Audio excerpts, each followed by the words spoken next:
Saudações, você está no Adoc Podcast. Hoje eu estou aqui com o Everardo Gueiros, advogado e fazendeiro, né? Antes de começar, eu vou pedir para você se inscrever nesse canal, para você assinar o Clube de Membros. Se você gosta desse conteúdo, assina o Clube de Membros aqui mesmo do YouTube e você ajuda a gente a continuar produzindo esse conteúdo. Vamos para o que interessa. Everardo, você pode começar se apresentando aqui para que a gente possa te conhecer um pouco melhor. Oi, Luan, tudo bom? Tudo ótimo. É um prazer grande estar aqui hoje no Adoc e a gente já tinha tentado outras vezes bater esse papo. Infelizmente, a nossa agenda não batia quando a sua não estava lotada. Com a agenda corrida. Quando a sua não estava lotada, a minha estava lotada, mas é um prazer grande estar aqui, poder conversar com a tua audiência aí, de uma forma geral, e poder contar um pouco da história da nossa vida e tal. Eu sou advogado, sou nordestino, né? Você é de que lugar? Eu sou de Pernambuco, nasci na cidade de Recife. Lugar maravilhoso. Minha família é do interior, né? Minha família é de uma cidade chamada Garanhuns, né? E aí na minha casa eu e meu pai fomos os únicos que não nascemos em Garanhuns. O resto todo nasceu em Garanhuns, o que eu me queixo muito. Então, quando me perguntam por aí de onde eu sou, geralmente eu digo que sou de Garanhuns, eu não digo que sou de Recife. Né? Eu tenho uma ligação muito grande com o interior. Eu gosto muito das cidades do interior, eu gosto muito da zona rural. Isso é uma coisa que me acalma, que me traz boas lembranças, boas recordações. E tu veio para Brasília quando? Tu sempre advogou aqui em Brasília, se formou aqui? Não, eu me formei em Recife, eu fiz Universidade Católica lá em Recife, e aí comecei a minha atividade lá, né, pelo Nordeste mesmo. Eu consegui um contrato e eu advogava ali pelo interior. Eu advogava em 20 municípios ao longo do Rio São Francisco, em Pernambuco, 40 municípios na Bahia. Então eu saía... Não, mas isso quanto tempo atrás? É porque a gente falando essa quantidade de lugares... Há 22 anos atrás, 21 anos atrás. Essa quantidade de lugares é fácil advogar hoje. Mais ou menos. Ainda é muito difícil lá na região. Naquele tempo, imagina. Não, e a região é bem inóspita. Então, o que eu fazia? Eu pegava um ônibus em Recife, da Aviação Progresso, eu pegava um ônibus domingos à noite. Então, passava a noite toda no ônibus, amanhecia em Paulo Afonso, pegava um carro da companhia com o motorista da companhia, que era um Uno Mille, sem ar-condicionado, e aí passava a semana ali fazendo audiências. Então, foi ali que eu aprendi a fazer audiência de instrução, foi ali que eu aprendi a fazer audiência de conciliação, foi ali que eu aprendi a me virar nos 30, né? Entre uma comarca e outra, fazia um recurso, entre uma comarca e outra, parava à noite, escrevia algum texto para eu me orientar no outro dia, nas audiências. E aí, quando era nas sextas-feiras, eu voltava para Recife e passava o fim de semana com minha família e a rotina voltava. Algumas semanas que eu não tinha audiência, eu ficava por Recife. Então, foi um início bem, vamos dizer assim, intenso, a minha carreira, mas eu só tenho a agradecer. Depois desse momento aí, eu fiquei mais por Recife, então eu montei um escritório lá com meu pai, com meu irmão e com mais outros dois. Meu pai também era advogado? Meu pai ainda é vivo hoje, inclusive, ele faz aniversário. Legal. Parabéns aí Qual é o nome dele? Everardo. Eu sou Everardo Filho. Parabéns, seu Everardo. Que legal, obrigado. Então, eu comecei a advogar ali e aí realmente fluiu bem. A advocacia nossa lá fluiu bem. A gente começou a trabalhar num nicho de mercado de maiores empresas, de grandes companhias.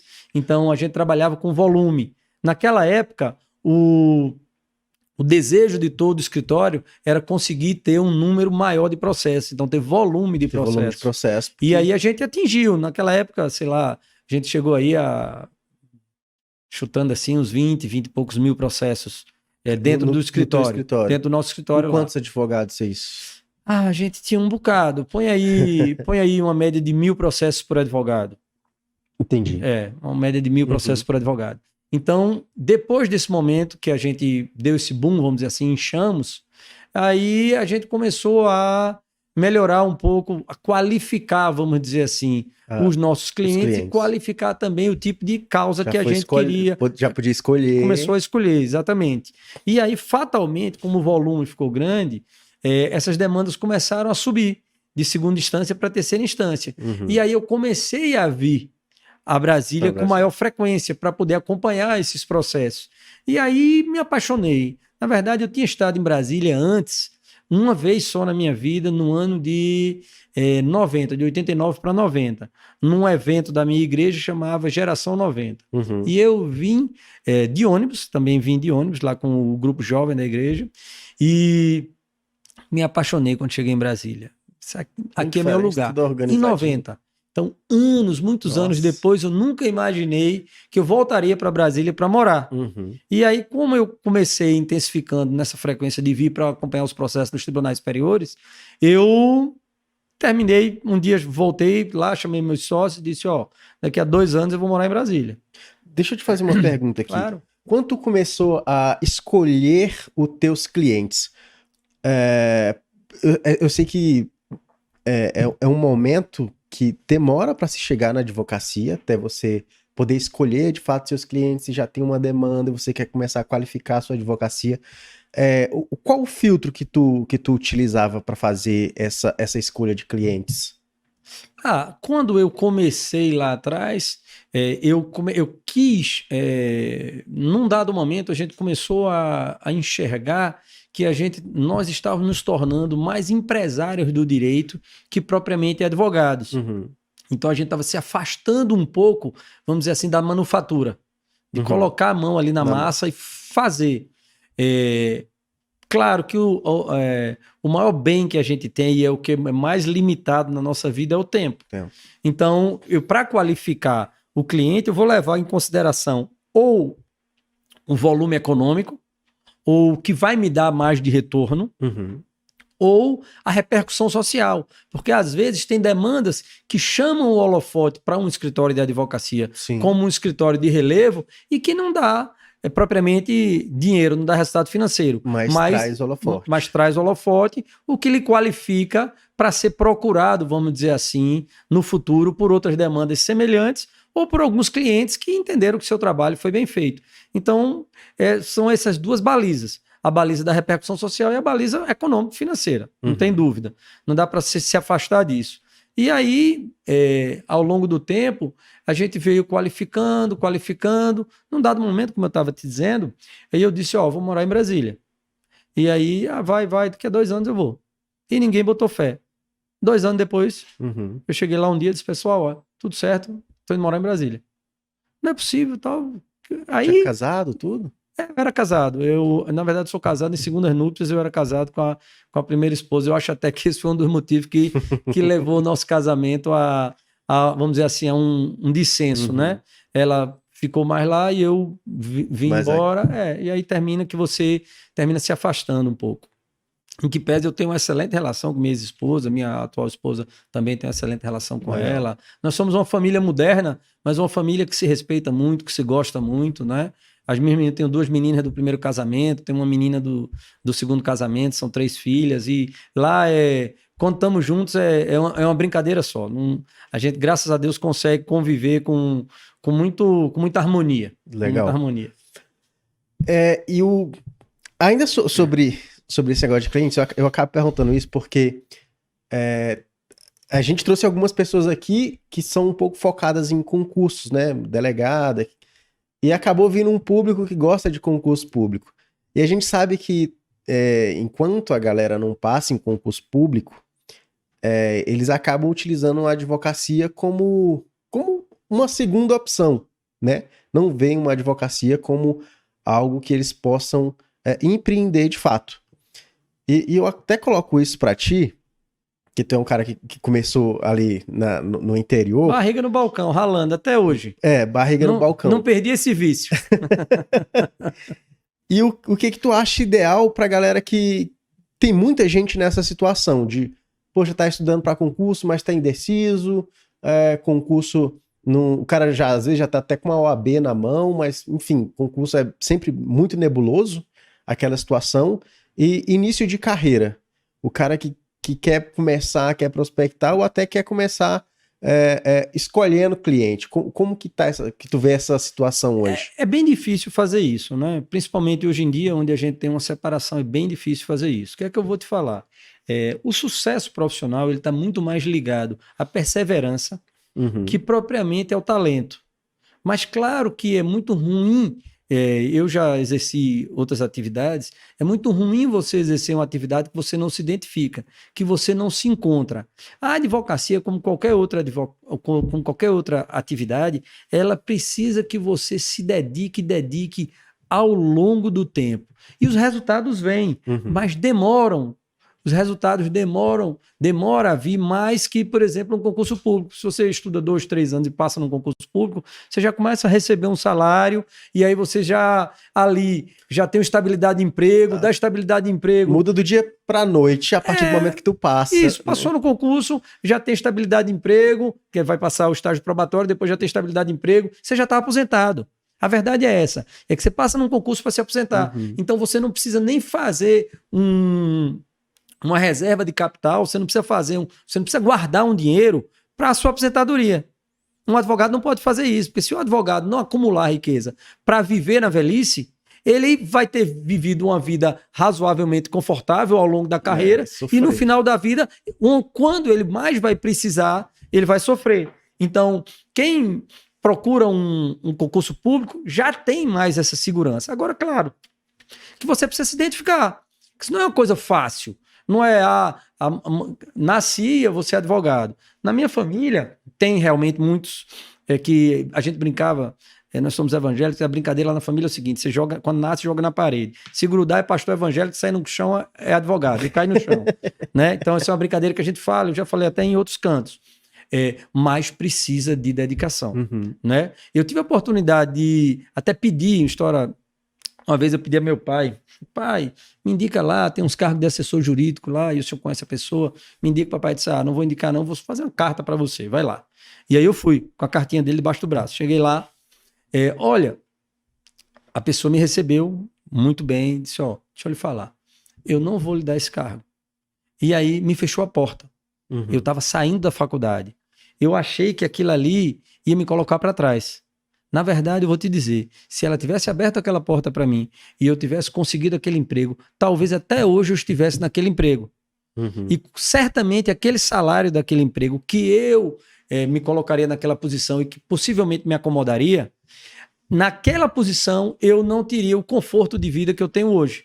Entende? Então, para que a gente cresça e todo mundo tem que estar aberto a aprender, 24 horas do dia aprendendo.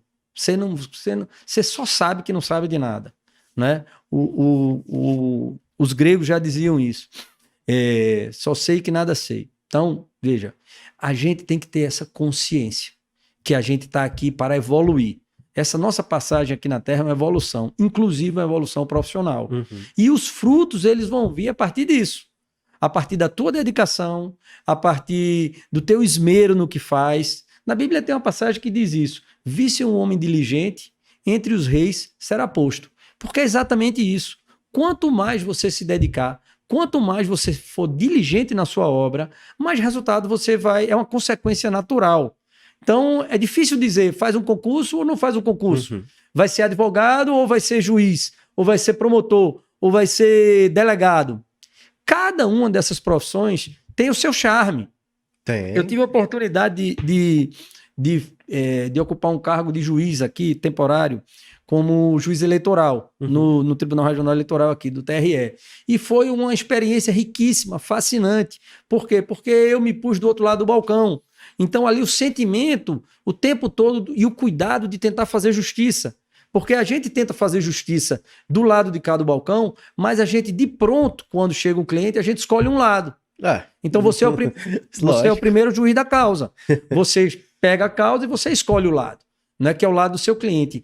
Do outro lado do balcão, como magistrado, não. Sempre o cuidado era para nunca escolher um lado. Para você, após o trabalho dos advogados, e aí tem que louvar o trabalho dos advogados, só se faz justiça com o advogado, seja de um lado ou do outro, porque ele é quem faz o grosso do trabalho. Eu não estou desmerecendo o trabalho do magistrado, nem de nenhum outro ator do nosso ecossistema, mas eu tenho que louvar o trabalho do advogado, porque ele é quem constrói a causa, ele é quem pega a tese, ele é quem reúne as provas, ele é quem conversa com o cliente e apresenta a causa. Né? E aí, da mesma forma, o advogado ex-adverso, que faz tudo isso para defender o outro cliente. E aí entrega esse pacote ao magistrado, e aí o magistrado diz sim ou não. Você tem o direito ou você não tem o direito. Bons advogados vão facilitar o trabalho do juiz, né? Sem dúvida, eu às vezes conversando com alguns colegas lá, colaboradores nossos, você tem que fazer o trabalho mastigado, porque com essa avalanche de processo, com essa montanha de processo que a gente tem, às vezes não dá tempo de fazer. Eu brinco nos nossos pedidos, das nossas iniciais, dos nossos recursos, todas as vezes eu peço que o pedido seja refeito e seja pormenorizado, por mais pormenorizado que ele esteja. Eu digo, refaz, está pouco claro, mas vai ficar grande o pedido, não importa, porque às vezes um magistrado, ele faz uma leitura dinâmica ali no curso da peça, mas no pedido ele vai se deter. Então, quanto mais detalhado tiver o pedido, e se no pedido ele conseguir entender tua causa toda, você tem muito mais chance que o direito do seu cliente seja deferido que não. Entende? Que minimamente o pedido ele vai ter que dar mais atenção na hora da... sem dúvida. Leitura, por mais que ele faça uma leitura... Eu não estou dizendo que ele... Eu não estou acusando, eu estou dizendo mesmo que ele faça uma leitura dinâmica... porque a gente sabe que tem no pedido, uma demanda grande, mesmo. Né? É lógico. A gente sabe que tem uma demanda muito grande, então às vezes o cara vai fazer uma leitura mais corrida mesmo. Tem montanhas de processo e a gente não pode descuidar disso. Entende? Antigamente, as petições antes O PJE? Não, antes do computador. Antes do computador, porque você não fez datilografia quando era... Ouvi minha mãe falar. Pronto, eu cheguei a fazer curso de datilografia quando tinha lá meus 13, 14 anos de idade. Então, quando não tinha, as petições elas eram menores, as petições elas eram mais objetivas. Depois do advento do computador, as petições ficaram assim, maiores, porque você copia e cola. E muitas vezes você erra achando que copiando e colando, você está ajudando, você às vezes está atrapalhando o direito do seu cliente. A concisão, né, a precisão e concisão na redação, numa sustentação oral, ela é fundamental para o resultado da demanda. É fundamental. E eu vou dizer, eu falei da sustentação oral e do despacho presencial ou mesmo virtual, como tem sido feito hoje em dia, ele é fundamental também. Eu, infelizmente, já ouvi alguns maus magistrados dizerem: o senhor não colocou na petição? Pode deixar que eu vou ler. Não é isso. Não é isso. A conversa, como nós estamos fazendo aqui, a possibilidade de você explicar a matéria é muito diferente. A letra fria da lei, a letra fria da petição e você falando, explicando. Então, há realmente... Ganha vida, né? Ganha vida, se bem explicado. Ganha vida. Vai dar a vida que está escrito. Eu sou muito resistente ainda a esse sistema completamente virtual, tá? Muito resistente. Aí você falou do PJE, eu também sou bem resistente ao PJE. Claro. Porque trava? Não é só porque trava. Porque claro que tem um amigo meu que ele diz o seguinte, que a tecnologia veio para solucionar problemas que ela mesmo cria. Trava, eita, chama o técnico e tal. Mas não é isso. Por que eu sou resistente? É porque tem sido, a nossa classe, a advocacia, ela tem sido impingida a ela atividades que não eram obrigação dos advogados. Então veja... Como o quê? Autuar o processo.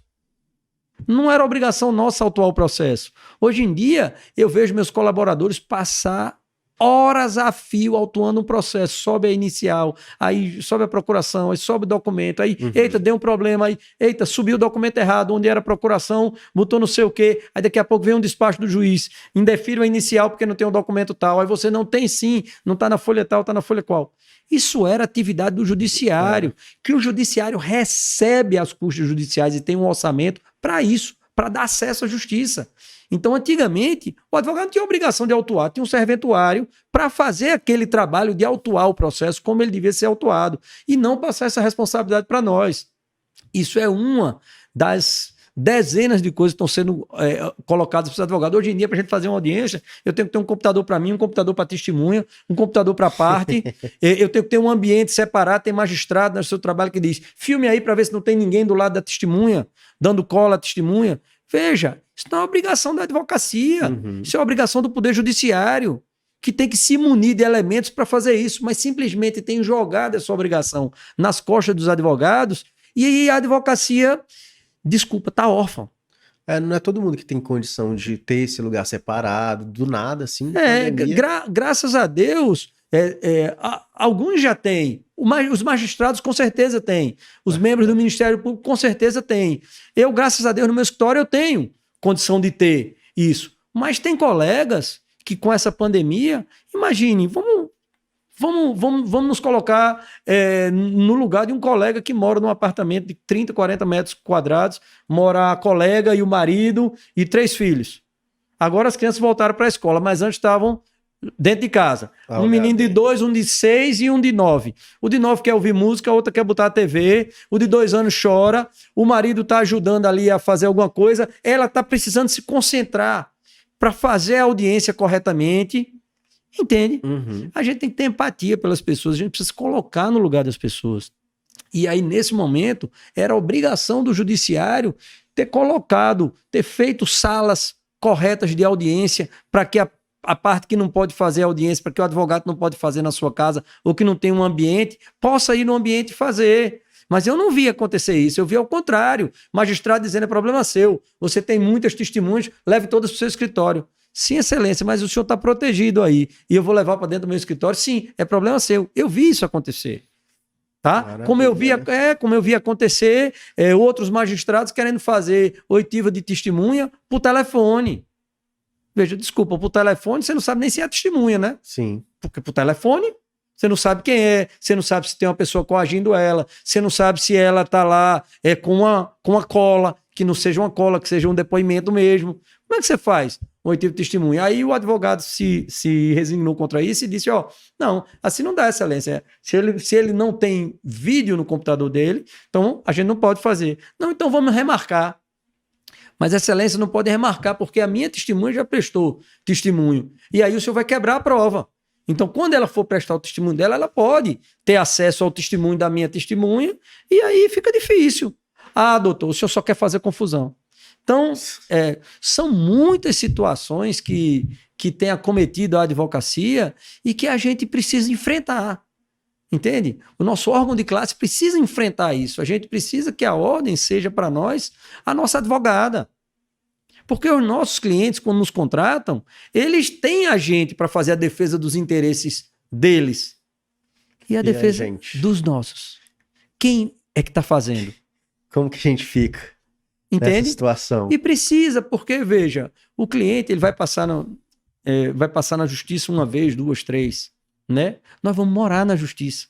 Nós vamos passar a vida toda na justiça. O dia todo. É uma coisa que eu até brinco com alguns colegas. Eu não gosto muito de doutor fulano, não gosto de doutor ciclano e tal. Eu digo, rapaz, mas é melhor gostar.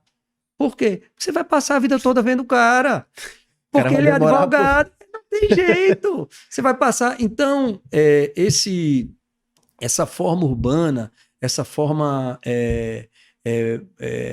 até alegre de encontrar as pessoas, de falar com as pessoas, de se mostrar, de defender os interesses do seu constituinte, tem que ser o nosso dia a dia. Porque senão você vai terminar entrando numa bolha e depois ninguém quer mais encostar em você. Muito difícil, não vamos encostar nele não. Ele hoje está de bom humor, mas o cara é muito difícil. E entre a tua atuação ali em primeiro grau, depois tu começou a atuar um pouco mais nas instâncias superiores, qual que tu se identificou mais e o que tu notou mais de peculiaridade, de diferença em questão de atuar? São bem distintas, a atuação é bem distinta. A atuação em primeira e segunda instância é isso que eu estou te falando, você está construindo uma tese. Você tem que ter o cuidado de juntar as provas necessárias, pegar a documentação, de construir uma estrada para que você consiga chegar ao final do processo. Em segunda instância, a matéria ainda é toda devolvida. Ok, mas você não pode mais inovar. Uhum. Então você não pode vir com uma tese mirabolante no meio do caminho. Em terceira instância, aí já era. Aí é que não pode mesmo. Então, é um trabalho que você... Hoje eu trabalho muito mais em tribunais superiores. Uhum. Quase que o escritório da gente está mais só em tribunais superiores. É É um trabalho de você fazer o despertar com o que o próprio tribunal já decidiu. Então, é um trabalho de garimpar decisões dentro do próprio tribunal e fazer com que os membros daquele tribunal entendam que aquela causa ela é ou semelhante à que você encontrou, ao paradigma, ou ela é diferente por pequenos detalhes. E às vezes, aquela história que a gente estava falando no começo, que você tem que fazer a coisa bem pormenorizada. Tem sim. Quando você vai fazer um cotejo analítico de uma tese, de uma divergência, você tem que cotejar mesmo, no detalhe. Porque é que aquele paradigma serve para a discussão que você está tentando travar. Então, eu acho sim que é necessário talvez um pouco mais de experiência, talvez, de tempo de jornada, para que você, sem demérito nenhum, eu sei que todo dia sai um Ponte de Miranda aí da faculdade, tem garotos prodígios, realmente tem. É raridade, mas não existe. Tem sim, eu sei que tem. Mas a experiência, o passar do tempo, ajuda muito a você poder fazer um trabalho mais, vamos dizer assim, numa instância superior. Teve um momento que tu falou que a tua advocacia estava ficando muito empresarial. Quando você tem 25 mil causas, você quer dizer que você olha para os processos? Você não olha. Você está gerindo pessoas ali. Você tem uma linha de produção, e cada um tomando conta da sua parcela, vamos dizer ali, daquela linha de produção. Hoje em dia, isso é feito tudo automático, rapaz. Esse tipo de demanda do consumidor, a maioria delas, com teses repetitivas, que faz é o computador. O computador já entrega a minuta pronta, o advogado só vai dar uma lida, e isso nos escritórios de larga escala. E aí o computador serve para isso, mas aí pega lá a inteligência artificial e aí o cara te dá o percentual do magistrado que reforma ou não reforma a decisão naquela matéria. O computador diz isso. Isso tu utilizava quando tu trabalhava com essa... Não, eu não cheguei a utilizar essa... Eu não cheguei a utilizar essa... jurimetria, né? Jurimetria. Eu não cheguei a utilizar isso, porque quando eu tinha muitas causas, já faz um tempo e a gente não estava tão avançado na tecnologia. Mas eu digo que hoje é utilizado. E aí, sem demérito, cada um encontra o seu nicho de mercado. Uns gostam de penal, outros de eleitoral, outros de civil, outros cada um encontra o seu nicho de mercado. Uns preferem esse tipo de advocacia. Eu não estou fazendo juízo de valor nas preferências de ninguém. Mas a minha preferência é uma advocacia mais artesanal, onde eu posso tratar com o colega advogado. Geralmente vem um colega que advogou em primeira e segunda instância com o processo, e aí ele mesmo faz a indicação para o cliente nos contratar em terceira instância, porque acha que a gente pode ajudar. Então eu tenho muita relação com os nossos colegas advogados. Eu termino que sou muito mais advogado dos advogados, assim, eu sou muito mais advogado dos escritórios que querem a gente como parceiro que propriamente do cliente final.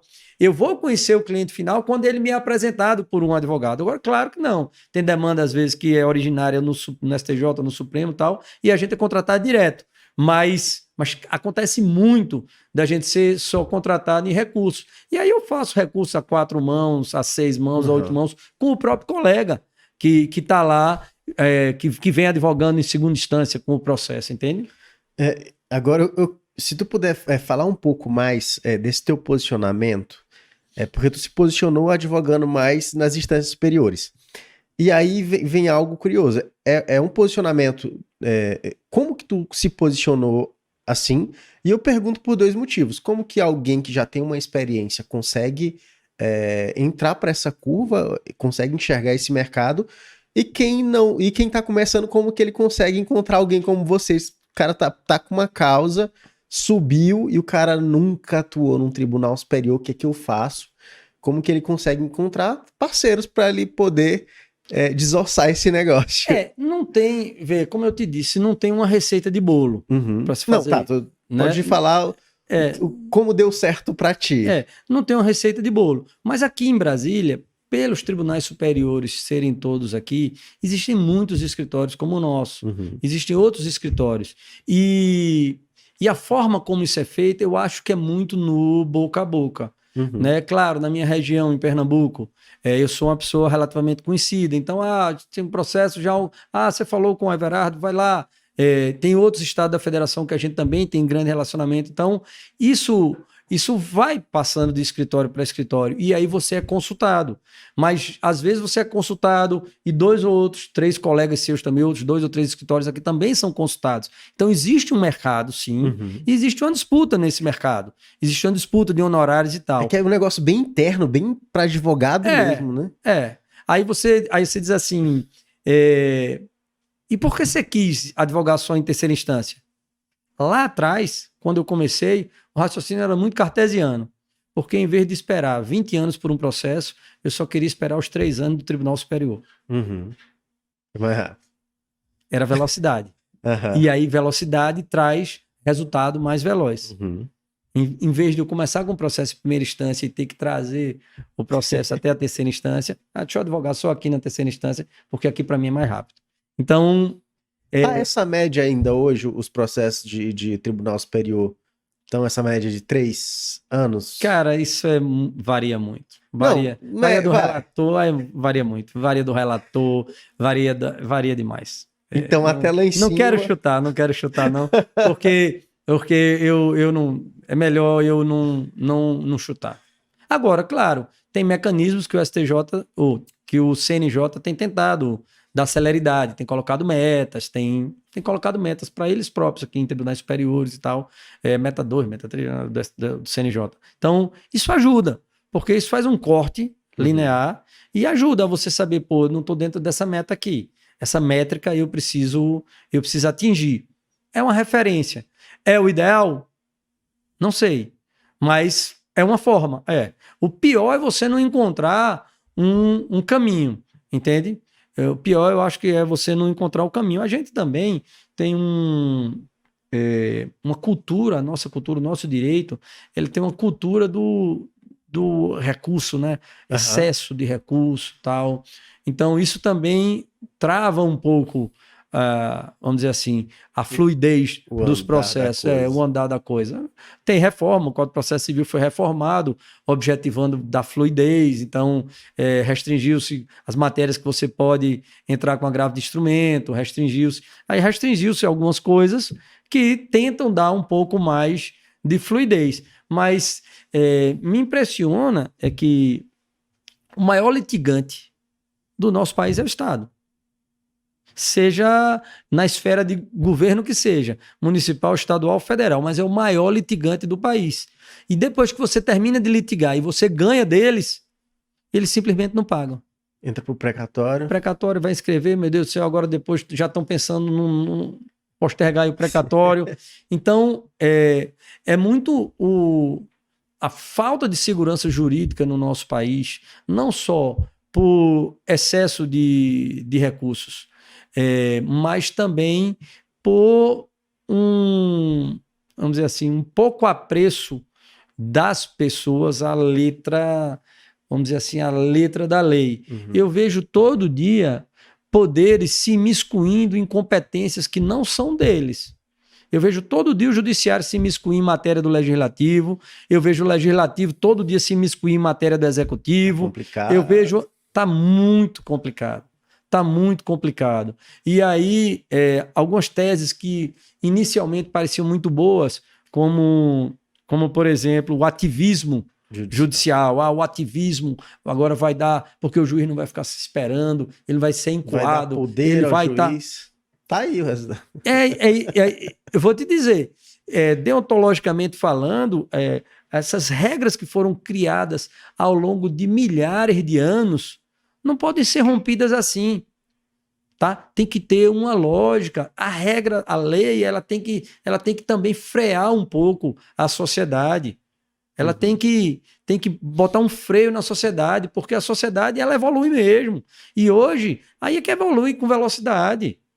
Hoje em dia, uma criança de 3 anos, estudo feito aí por uma dessas universidades aí das maiores do mundo, estudo feito uma criança de 3 anos, tem mais informação que Júlio César tinha quando era Júlio César, imperador de Roma. Uhum. Então, você imagina a quantidade de informação que nós somos bombardeados. Então, a gente precisa colocar, vamos dizer assim, como é que eu posso dizer? De uma forma concatenada, né? Sim. E uma história interessante da tua advocacia. Tu é um cara que já tem um bom tempo de advocacia. Eu sei também que advogado tem muitos dedos para contar a história, até porque é advogado, né? Tem muita restrição que a gente ainda tem. Mas o que tu pode contar pra gente de uma história que te marcou ao longo da tua carreira? Assim, eu tive a oportunidade de trabalhar com alguns advogados muito aguerridos. E tem umas histórias duras, mas importantes, que me ensinou que, de verdade, a advocacia não é uma profissão de covardes. Então, eu uma vez com um presidente de OAB, esse presidente de OAB lá na minha terra, teve um advogado que foi preso, e esse advogado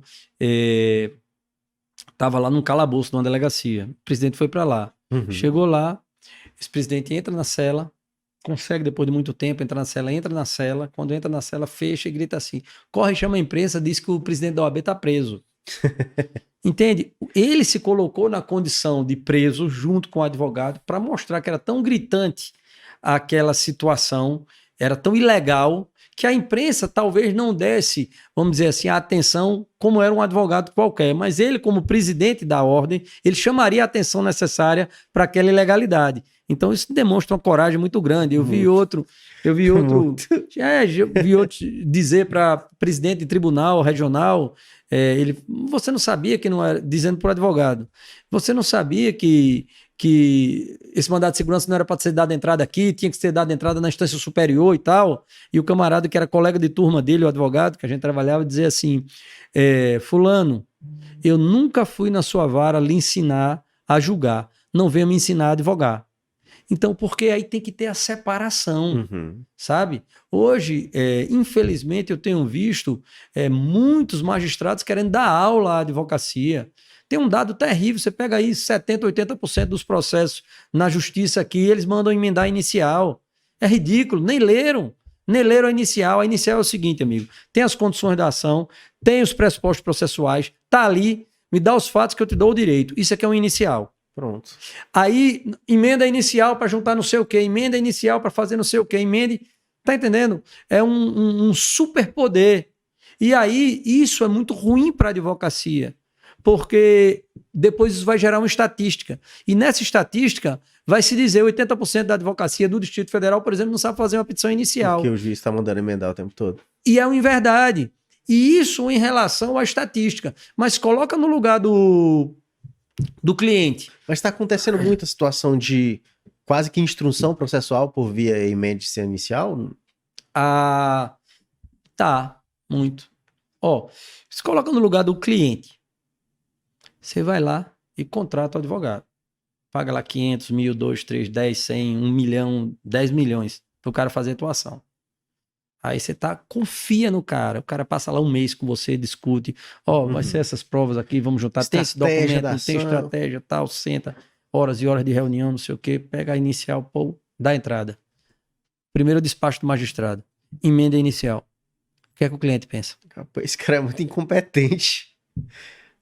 É o primeiro pensamento, com certeza. Todo mundo vai pensar isso. Se eu perguntar essa minha filhinha, 2 anos de idade, ela vai dizer, papai, o advogado é incompetente. Mas é verdade? Não sei. Ou é uma cultura que está se criando?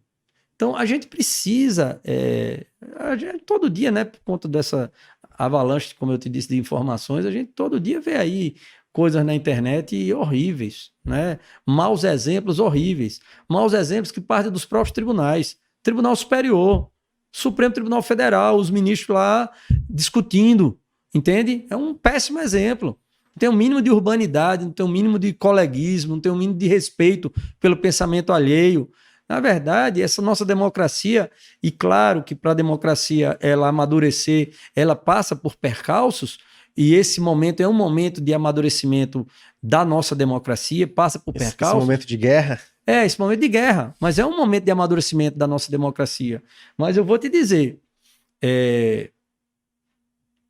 não foi a democracia que me foi apresentada, não foi a democracia que me foi ensinada, a democracia onde as pessoas não podem falar o que pensam. A democracia pressupõe você dizer o que você quer dizer e a coletividade escolher qual é o melhor caminho e você se submeter. Então, o processo democrático é isso. Quando você diz você não pode tratar de tal assunto porque você está incitando A, B ou C, não tem o menor cabimento. O que era vedado era o anonimato, né? Agora tá sendo estimulado, porque é melhor tu falar de forma anônima, senão vão te queimar na fogueira. E esse monstro chamado democracia que nós estamos falando aqui? Veja, você lembra que teve aquela escolha para o regime de governo que a gente ia ter no Brasil? Uhum. Faz alguns anos. Vai ser presidencialismo, vai ser parlamentarismo ou monarquia? Não teve essa discussão? Existiam os monarquistas? Sim. Ué, e pode ir contra a democracia? Porque monarquismo não é democracia. Então, se eu dissesse que eu sou monarquista, eu estou atentando contra a democracia? Não, eu estou dando a minha opinião. Eu acho que o melhor regime de governo é a monarquia. Ponto. Por isso eu estou sendo antidemocrático? Não estou sendo antidemocrático. Antidemocrático está sendo quem não permite que eu fale o que eu quero. Agora, se vai acontecer o meu desejo, aí quem vai decidir é a coletividade. Porque não tem um dono a democracia. Quem é dono da democracia é a coletividade. Entende? Foi a atividade. Foi a coletividade. Foi a coletividade. Hoje tá bem complicado essa situação, rapaz.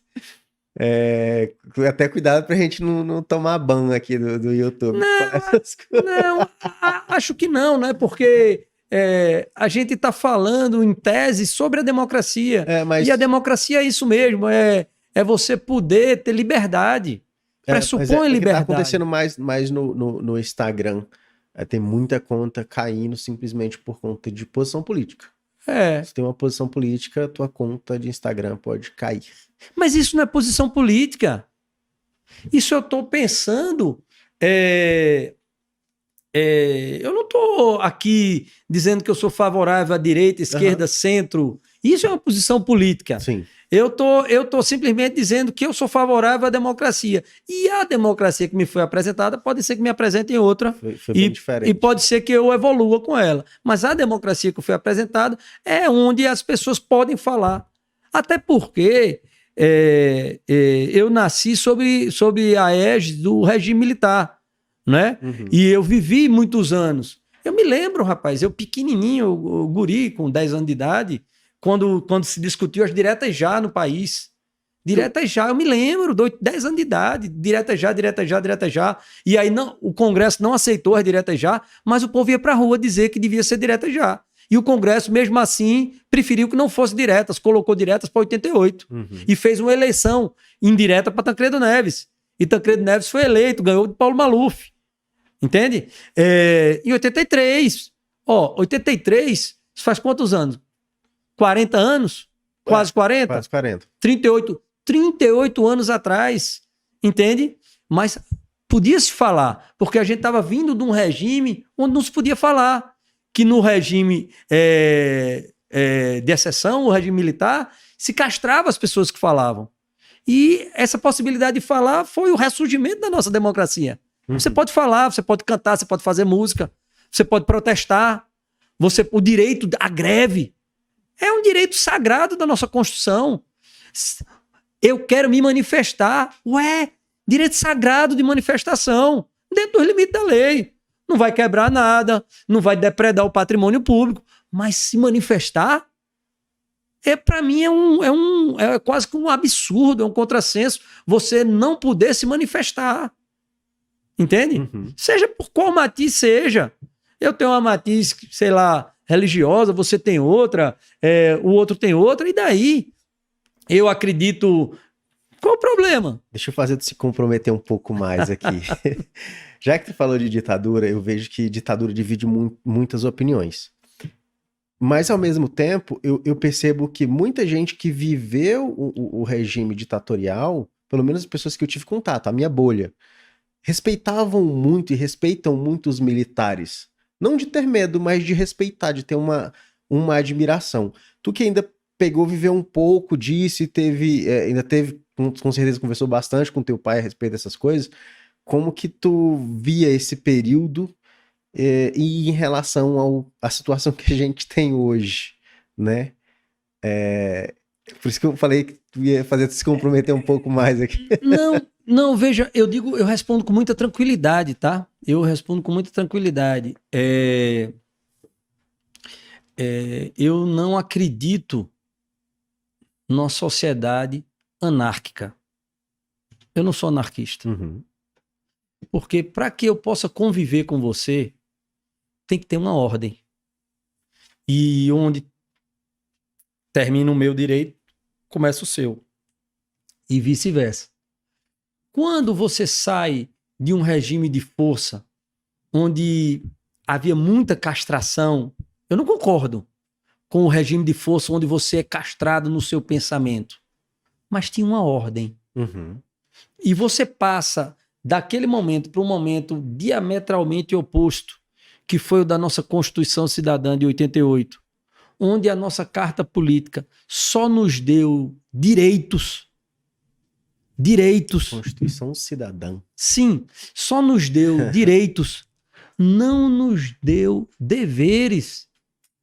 Não pode ter um direito que não seja atrelado a um dever. Então, respondendo nem tanto ao céu, nem tanto ao mar. Uhum. Tem que ter um meio termo. Mas não pode ser a desordem o meio termo. Entende? Por exemplo, nós no nosso país não podemos ter locais onde o Estado não chega. Amigo, nas favelas de São Paulo, nas favelas do Rio, nas favelas das grandes capitais, o oficial de justiça não sobe. Nem. A polícia não sobe. Então é a falta de Estado. Eu não posso concordar com isso. Porque você diz, ali não tem ordem? Tem. Ali tem uma ordem do dono do lugar. Do traficante. Do dono do lugar, seja ele qual for, seja traficante, seja o dono do lugar. Ali ele vai impor uma ordem, né? Às vezes muito mais dura que a ordem do nosso Estado. Uhum. Então, o que a gente não pode permitir é isso. Ali, para mim, é a anarquia. Então, eu não posso permitir a anarquia. Então, eu digo isso pela minha própria casa. Eu tenho 3 meninas, uma de 15, uma de 11 e uma de 2. Lá em casa é permitido perguntar, porque não nasce sabendo.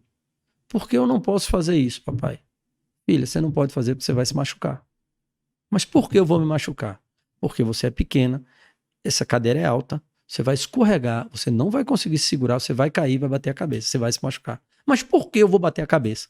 Pode perguntar até cansar, mas não pode desobedecer. Uhum. Porque eu sei que no momento que ela desobedecer, ela vai subir e vai cair e vai se machucar. E eu não quero que ela se machuque. Então a minha do meio já diz o seguinte: painho falou, vai acontecer, tem bola de cristal. Mas não é bola de cristal, é porque alguma experiência que a gente acumulou durante a vida, você sabe que aquilo ali não vai dar certo. Então, eu nem posso concordar com um regime que não permite que eu fale o que eu penso, porque isso é da essência do Estado democrático.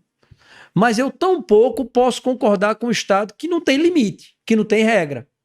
Então, nessa disputa, vamos dizer aí, que nós estamos vendo, uns incitando para um lado, outros incitando para o outro, eu acho que os atores, né, que estão aí, os nossos representantes, seja em qual poder eles estejam, eles têm que refletir mais. Colocar talvez uma noite no meio de cada fala, uma noite no meio de cada atitude, para, com reflexão, poder tomar uma atitude mais sóbria. Seria melhor para eles, seria melhor para as instituições, seria melhor para nós, seria melhor para o nosso país. Colocar uma noite no meio, 2 noites que sejam, 10 noites que sejam, mas agir com certeza e não simplesmente nos arrobos passarem do limite. E isso eu digo de parte a parte, tá? Eu tenho visto coisas do legislativo, do executivo, do judiciário que precisam ser mais repensadas. Já que tu atua bastante nas instâncias superiores, talvez, eu não sei se tu acompanha tanto, STF e essas situações bem peculiares, né? Impeachment do Alexandre de Moraes, solicitado pelo presidente. Tu tem alguma opinião formada sobre essa situação que se instaurou com essa situação do STF? A gente vê muita coisa bem peculiar, bem curiosa ultimamente, né? Eu tenho sim. O que é que diz a lei? O que é que diz a lei? A lei diz que existe um procedimento para se aferir uma atitude, uma atitude equivocada ou certa de um presidente da República, que é através de um processo político na Câmara dos Deputados. Para se aferir a atitude de um membro de um tribunal superior como o Supremo Tribunal Federal, a lei diz que ele deve ser julgado no Senado da República, obedecendo o rito. Ponto. A lei tem que ser cumprida. Eu não vejo problema nenhum em existir um processo de pedido de impeachment de um ministro de Tribunal Superior, porque ele é um funcionário público como outro qualquer. Ele é um cidadão igual a mim e igual a você. Eu não quero que ele seja condenado. Mas se existe e preenche os requisitos, e aí eu não posso dizer se preenche ou não, porque eu não conheço o processo a fundo. Eu só poderia me pronunciar se eu conhecesse. Mas se existe um processo e ele obedece o rito, por que não processar? Qual o problema de processar um ministro de uma corte superior? Eu não vejo problema nenhum. Me processariam você, processariam quantos deputados? Deputado preso por falar. Deputado preso por falar. Entende? Como então, que pode, né, cara? Então, é natural. No Estado democrático de direito, todos estão, ou pelo menos deveriam estar submetidos à lei. É seguir o rito. Tem rito para isso? Tem. Estão inventando lei? Não, estão inventando não. Tem aqui uma regra. Pô, cumpriu. Processa o cara. Se ele vai ser condenado ou não, outra história. Se fosse assim e não pudesse ser processado, todo mundo que fosse processado no nosso país já estaria condenado. E essa não é a verdade. O judiciário não diz que é isento, que age de forma isenta, e de que corre o rito do processo e absolve tantos, e de fato não absolve. Então, eu não vejo problema nisso. Essa celeuma de dizer que não pode, que estão destruindo o poder. Que é um atentado contra a democracia. Eu não acho que seja, não. Agora, tem que cumprir as regras. Cumpriu? Tá certinho? By the book. Ok. É o que a profissão exige, né? Analisar, regressa, então a gente vai tentar jogar com as regras do jogo. É o que o advogado faz todos os dias. É isso. Então, eu não acho um problema, um escândalo. Se fosse assim, são centenas de pedidos. São centenas em relação a ministro de Tribunal Superior. Centenas. Eu acabo não acompanhando. Não, são muitos pedidos. Se preenche os requisitos ou não, eu não sei. Mas são centenas de pedidos. Você viu algum ser processado? Eu também não vi. São centenas de pedidos contra o presidente da República. Tem visto algum ser processado? Não sei. São centenas de pedidos contra outros membros do parlamento. Então, eu acho que se existe uma regra e preenche o requisito, tem que processar, Processa. Se não praticou, seja absolvido. Essa é a regra. Deixa eu voltar um pouco mais. Você tá me apertando aqui, hein? Falei que ia fazer de se comprometer um pouco. Deixa eu voltar. Tem muita gente que acaba entrando na advocacia e geralmente a gente vê os advogados contando a história de que teve uma ação que fez ele dar aquela, né, despontada pra cima. Tu teve alguma coisa assim durante a tua carreira? Tive sim. Tive algumas ações que, vamos dizer assim, aquela ação do... né? Essa aí eu tirei o pezinho da lama. Tive sim. Era uma discussão tributária. A gente conseguiu êxito, nessa ação tributária e virou bastante o mercado. Isso aí. Isso era uma incidência ou não de 2 tributos, se incidia o ICMS ou se incidia o ISS, e aí terminou-se os tribunais entendendo que incidia o ISS, e após isso, para que fosse cobrado também precisava que entrasse na pauta para o ano futuro. Então, isso mexeu muito com o segmento do mercado. Eu vou pedir licença para não dizer exatamente qual é o segmento do mercado. Não, sem problema nenhum. Se puder falar de valores e não falar o segmento, tranquilo. Eu vou também preferir não falar. Tudo bem. Mas mudou sobremaneira o mercado todo nacional e a gente era contratado pelas maiores empresas do país, então isso deu bastante certo. Mas teve outras... Vocês estão vendo como é que é advogado, né, gente? A gente tenta puxar... Os caras não podem falar as coisas. Não pode falar o nome da empresa. Mas teve teses, a gente já conseguiu fazer alguns tribunais verificarem que teses que vinham sendo repetidamente decididas daquela forma não era a tese mais apropriada. E a gente, inclusive, em ações rescisórias, conseguiu reverter isso. E aí... para os clientes e, naturalmente, para os advogados também foi bastante dinheiro. Um negócio milionário. Para os clientes, bilionário. Muito, Para os clientes, bilionário. Pô, muito legal. Doutor, você gostaria de fazer suas alegações finais aqui para a gente poder encerrar esse episódio? E aí, alegações finais, você pode usar o tempo que você achar necessário. Eu sou inocente de tudo que eu falei aqui. Já que eu estou fazendo alegações finais, eu vou alegar minha inocência. Não, eu quero agradecer muito por poder ter participado aqui, batido esse papo, foi maravilhoso. A gente pôde discutir aqui e conversar um pouco sobre o que eu acho, sobre o que eu penso.